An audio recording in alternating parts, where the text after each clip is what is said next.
जी ठीक है। बिस्मिल्लाहिर्रहमानिर्रहीम। अच्छा, दिस इज द चैप्टर और इफ यू लुक दिस, ये हमारा चैप्टर जो है ये है hmm atoms, molecules and stoichiometry. Basically this is the chapter. और इसमें आपके पास लेट्स से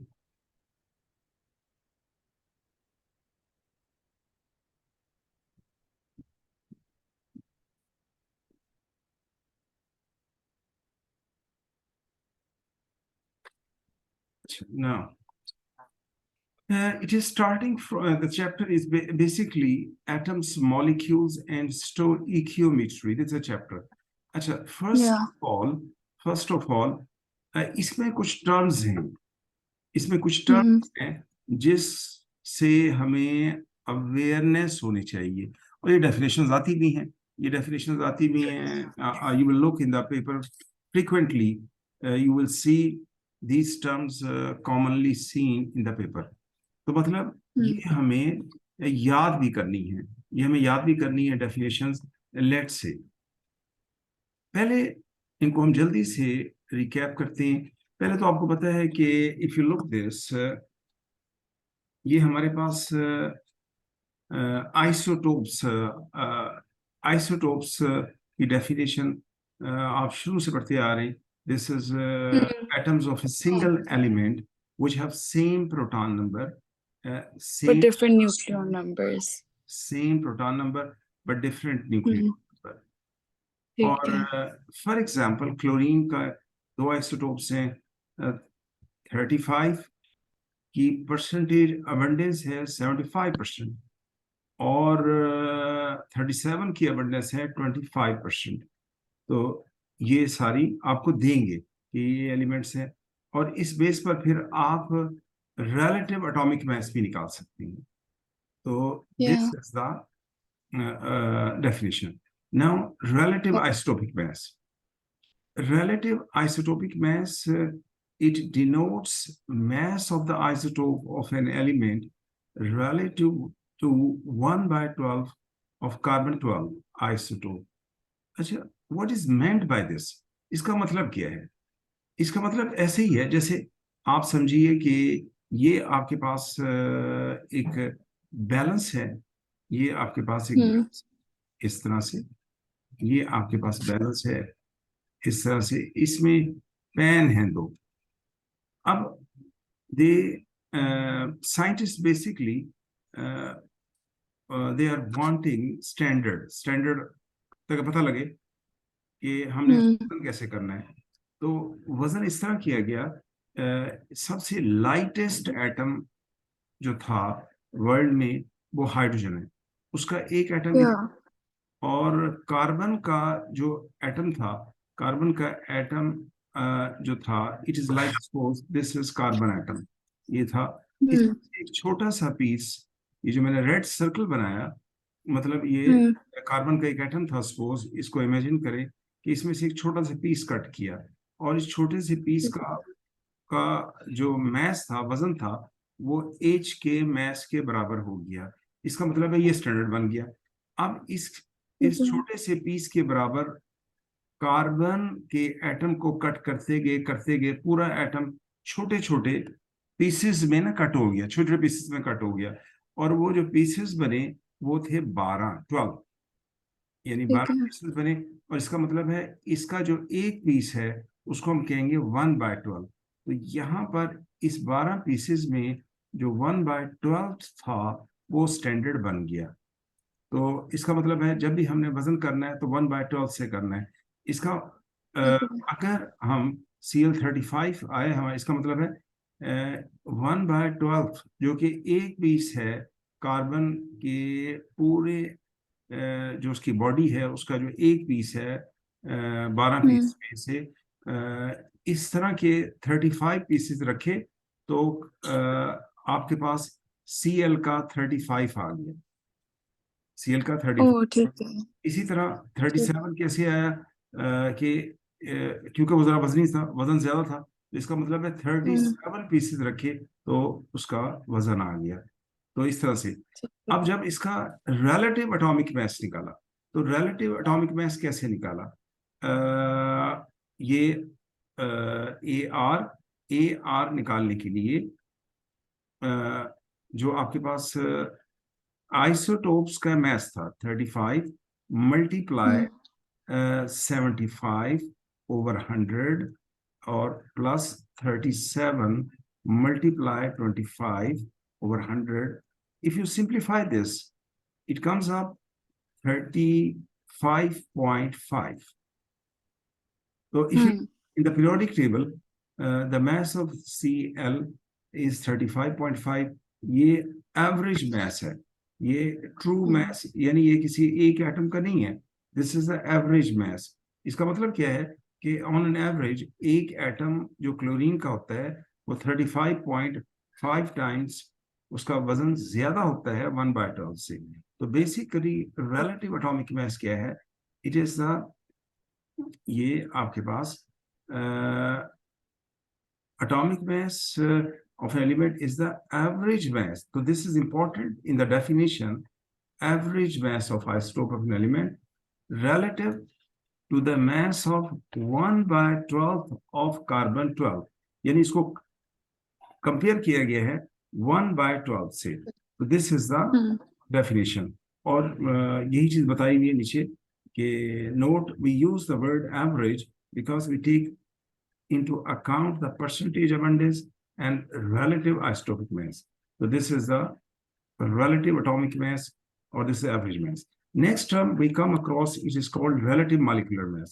देखिए relative molecular mass, if you look this term, तो ये आपके पास ये relative molecular mass basically covalent molecule पे अप्लाई होगा और इसको सिंबलाइज करेंगे MR के साथ। ये ऐसे ही है जैसे आपका यही बैलेंस है। अब पहले आप एटम को डील कर रहे थे, अब आप मॉलिक्यूल को डील कर रहे हैं। मतलब है, अगर मॉलिक्यूल का मतलब है ऐसे एलिमेंट जिनके एटम शेयर करें, केमिकल जो बॉन्डिंग होती है उसमें कोवलेंट बॉन्डिंग होती है। तो और नॉन मेटल एटम होते हैं वो, और वो जब ज्वाइन होंगे तो मॉलिक्यूल होगा। तो एक साइड पे आपने एक साइड पे जैसे वाटर का रखा, तो दूसरे साइड पर जब आप उसे कैलकुलेट करेंगे तो आपको पता है 18 मास आएगा। तो इसका मतलब ये है कि एक मॉलिक्यूल जो वाटर का है वो 18 टाइम हैवियर है देन 1/12 ऑफ कार्बन 12 आइसोटोप। तो this is the mass of one molecule of a covalent substance relative to 1/12 of carbon 12 isotope. तो मतलब एक मॉलिक्यूल को कंपेयर किया गया 1/12 से, और क्योंकि ऑलरेडी हर एटम कंपेयर हो गया तो इसको हम इसी तरह कहेंगे कि 1/12 से कंपेयर हो गया। तो एग्जाम्पल वाटर की कोट हुई है, this is. Next term is relative formula mass। अच्छा, the difference relative molecular mass और relative formula mass का डिफरेंस क्या है?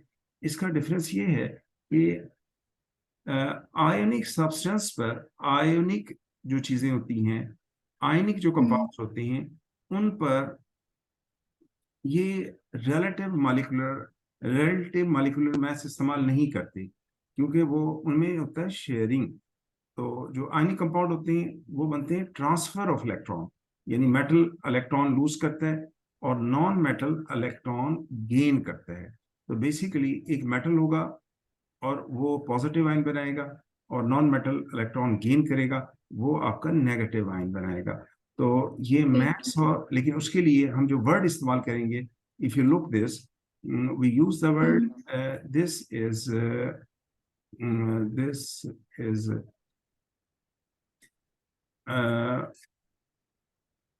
Formula unit. It is called formula unit. वहां पे हमने वर्ड यूज किया था मॉलिक्यूल, यहाँ पे फार्मूला यूनिट इस्तेमाल करेंगे। मतलब जब आप कहते हैं NaCl तो वो एक कंप्लीट फार्मूला यूनिट है, और NaCl में जो Na+ है वो 1 है और Cl- 1 है, यानी 1:1 है। तो दिस इज कंप्लीट फार्मूला है वही चीज, लेकिन आयनिक बॉन्डिंग है, that's why we use the term formula unit. So it is the mass of one formula unit of an ionic substance relative to 1/12 of carbon 12 isotope. ये ऐसे ही है, जिस तरह मैंने बताया बैलेंस है, आपने NaCl एक साइड पे रखा, तो आपको उसको बैलेंस करने के लिए 58.5, क्यों? Na का mass 23 होता है, because individually we have determined the mass, और Cl का 35.5 होता है. जब हम इसको ऐड करेंगे you get 58.5, यानी I highlighted with a green highlighter. तो ये मतलब है इस तरह से ये 58.5 mass होगा, और ये 58.5 टाइम हैवियर होगा. तो ये टर्म फ्रीक्वेंटली आती हैं, इनको हमने याद करना है, दिस इज वेरी इंपॉर्टेंट, और हमने इसको तैयार करना है. अच्छा, उसके बाद इसमें is there any confusion? Is there any confusion? No. अच्छा, उसके बाद percentage, it is easy. Percentage आसान है, इसको आप गो थ्रू कर लीजिएगा, अगर मसला है तो मुझसे पूछ लीजिएगा. तो जो हम असल चीज पर आते हैं,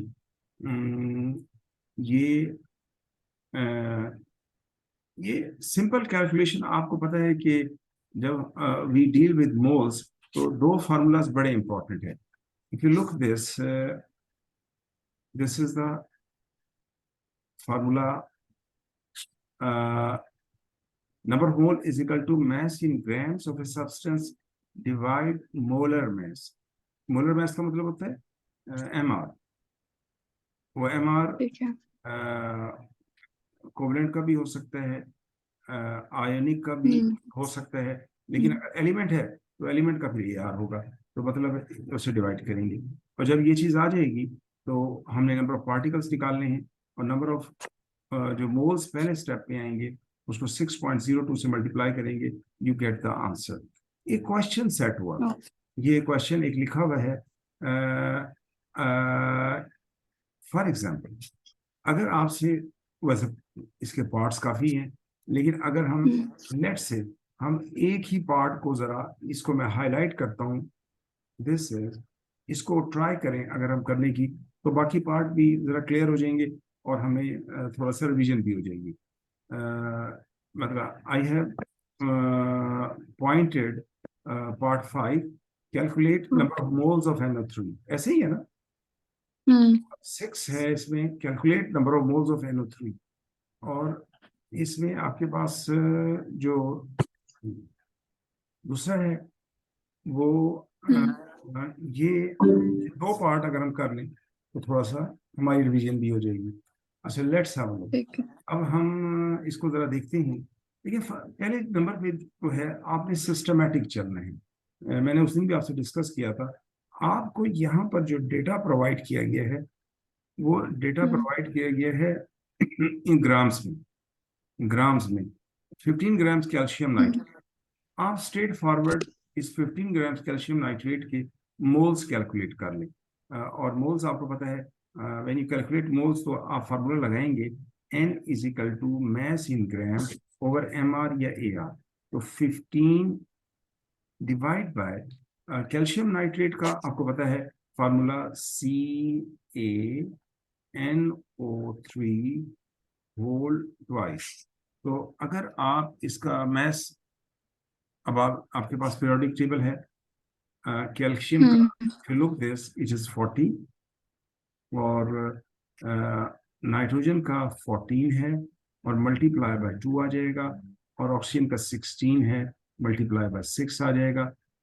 if you sum up this 40 plus 28 plus 96, please add up and tell me what the answer is. Okay. Be quick.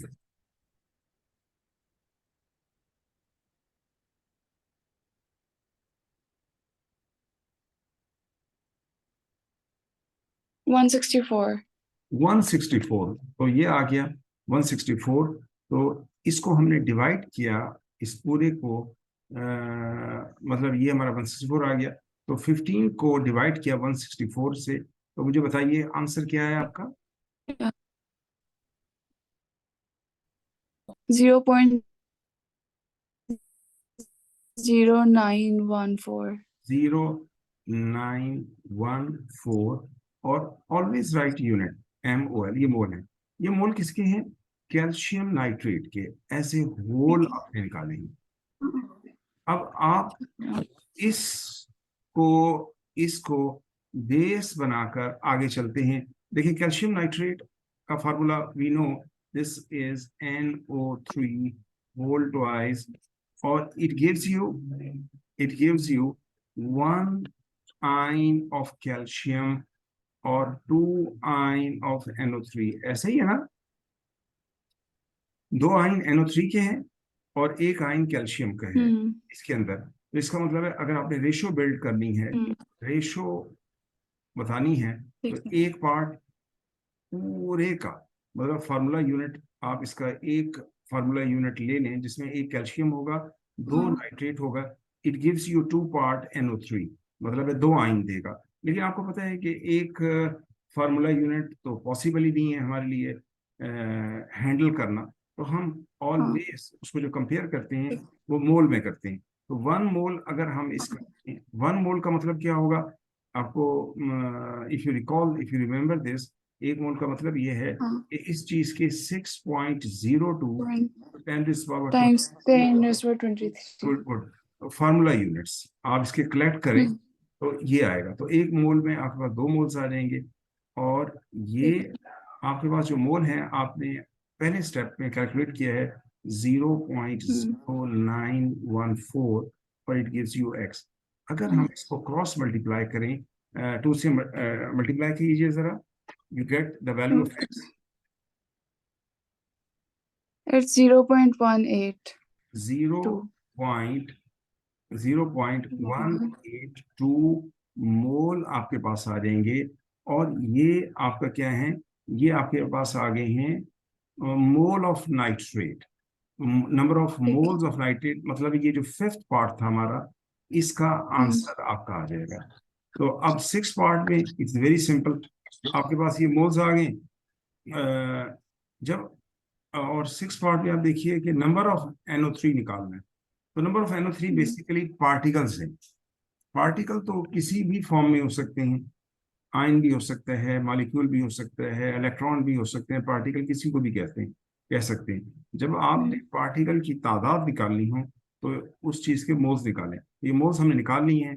अब हमने कैल्शियम की, अपना नाइट्रेट की तादाद निकालनी है, कितनी है। तो ये आपका जो आंसर है 0.182, इसको मल्टीप्लाई 6.02 10⁻23 से आप मल्टीप्लाई करेंगे, यू गेट द आंसर। इनको मल्टीप्लाई करें, जो आंसर आएगा वो आपको बताएगा कि ये इतने इतने नेगेटिव आने तो नाइट्रेट। ये 1.11 times 10⁻23. गुड, बस ये आंसर हो।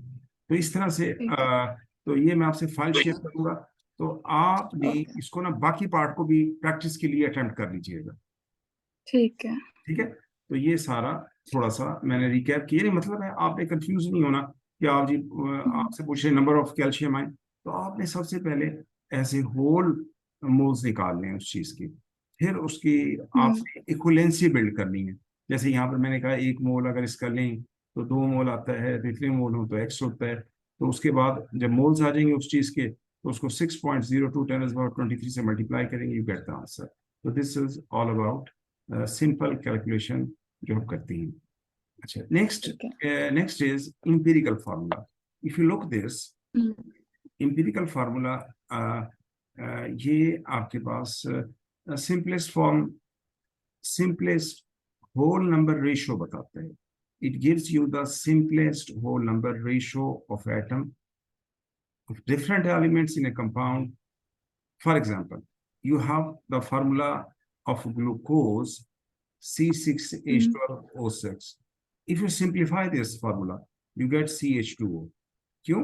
क्योंकि आपने 6 से डिवाइड करना है, 6 से डिवाइड करना है, तो C का 1 आ जाएगा, H2 आ जाएंगे, O1 आ जाएगा। तो ये आपके पास इंपीरिकल फार्मूला आ जाएगा।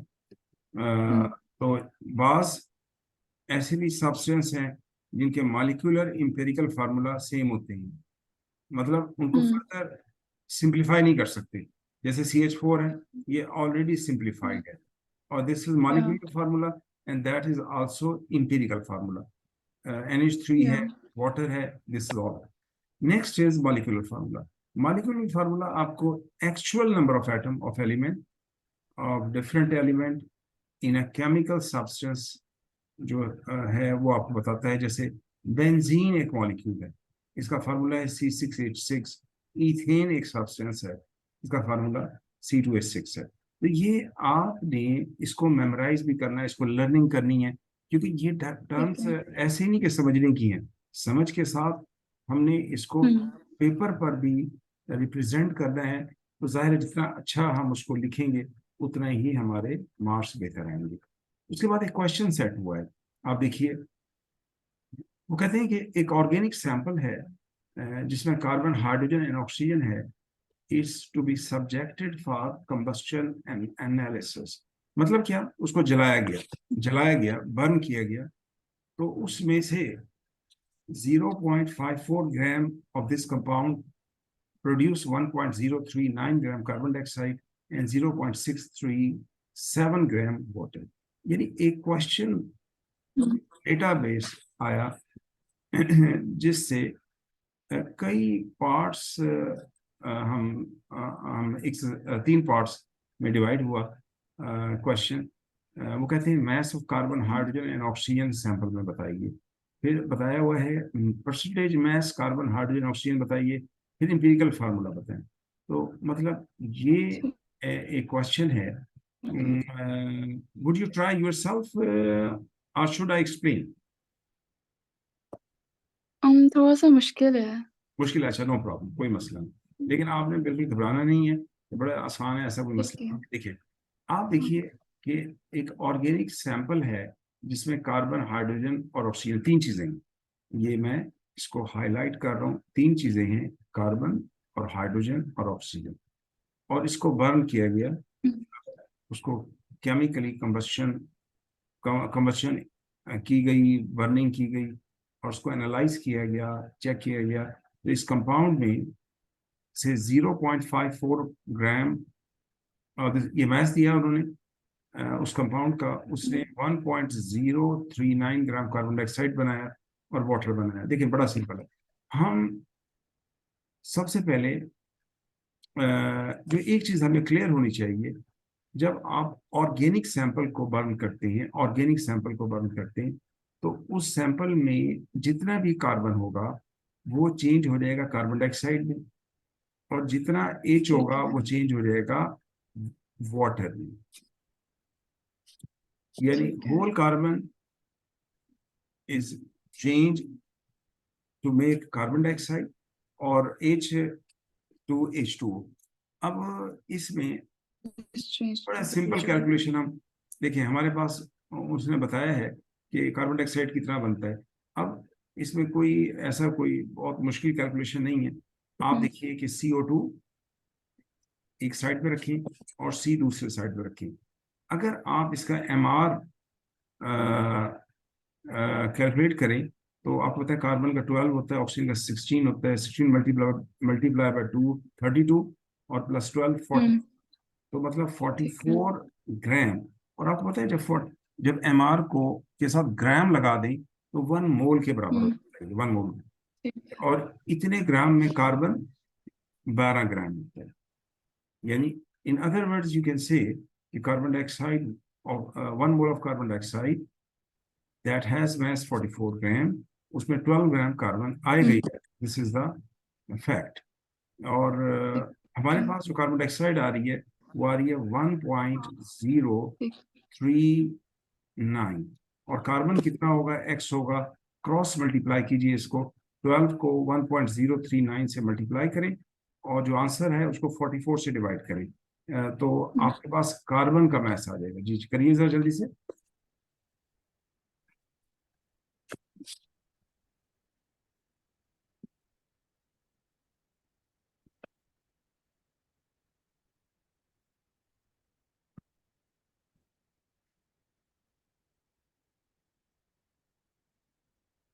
1.03 times 12 is 12.468 जी और फिर से डिवाइड करेंगे 44 डिवाइड से। बाय 44।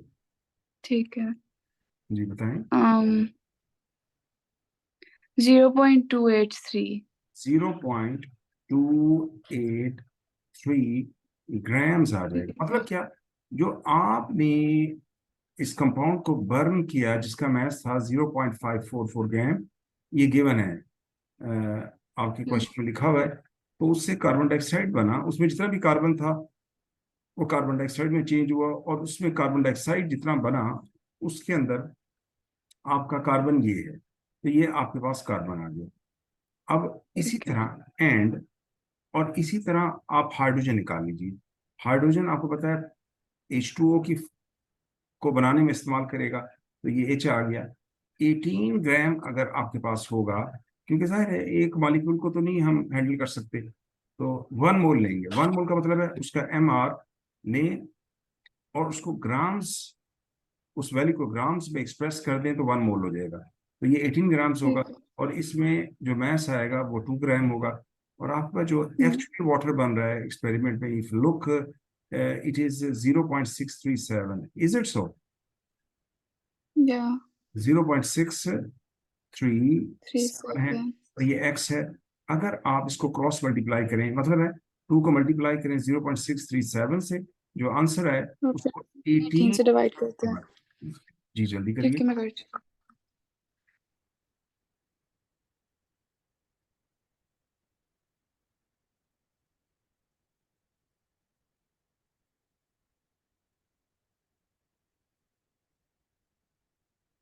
0.07। जी 0, ये आपका आंसर इसमें आया जो आपने मुझे बताया 0.0। हेलो हेलो, बेटा आवाज मेरी आ रही है आपको?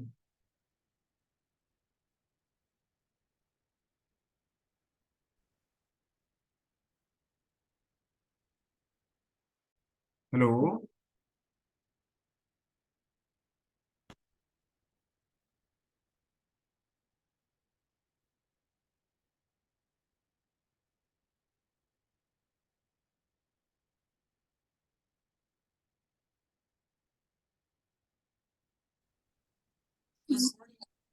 0.191।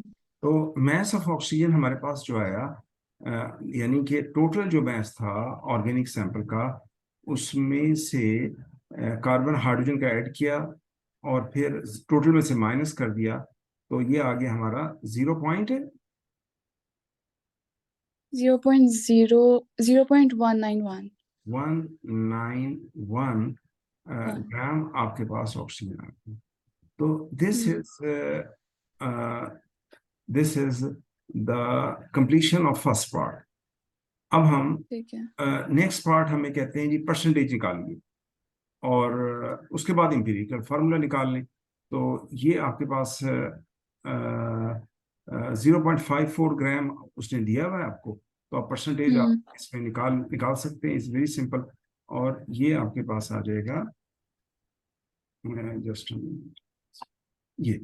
तो अब अगला पार्ट, जो सेकंड पार्ट हमारे पास है, वो ये सेकंड पार्ट, ये फर्स्ट पार्ट हमने कर लिया। अब इसमें percentage mass of carbon, carbon का मैस ये आपने 0.283 मुझे बताया था, तो 0.283 है divide by 0.544 multiply by 100। Percentage आ जाएगा, निकालिए जरा। 0.283 divide by 0.54 multiply by 100, you get the answer.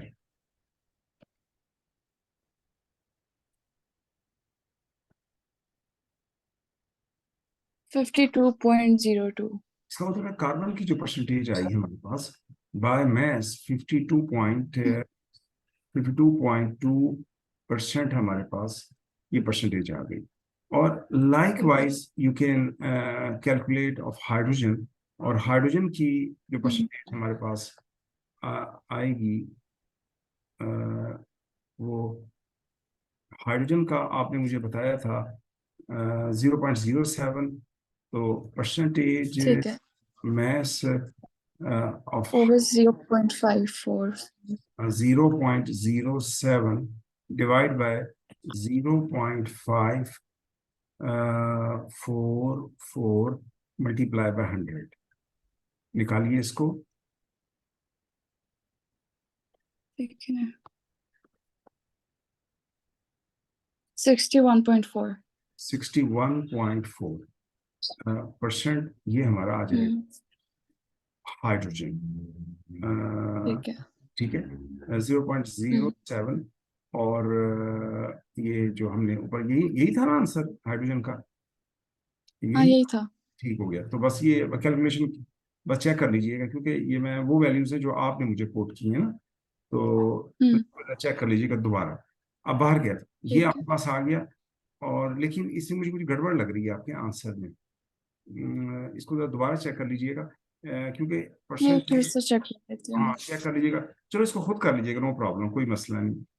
इसमें ठीक है। थोड़ा सा ना, वो क्यों मैं इससे क्यों कह रहा हूँ, क्योंकि देखिए परसेंटेज होती है 100 में, ऐसे ही है ना। हम्म अब इसमें आपके पास कार्बन की आ रही है 52.2% और हाइड्रोजन की ठीक है। 61.4%। तो मतलब है ये तो हाँ। अभी हमने ऑक्सीजन की भी निकाली, तो ये 100 से ऊपर हो रही है।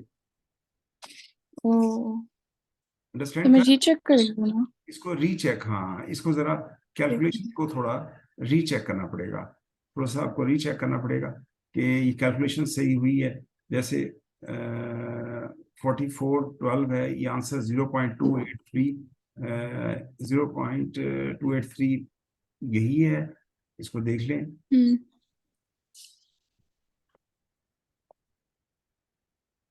वो तो 2.83 ही है।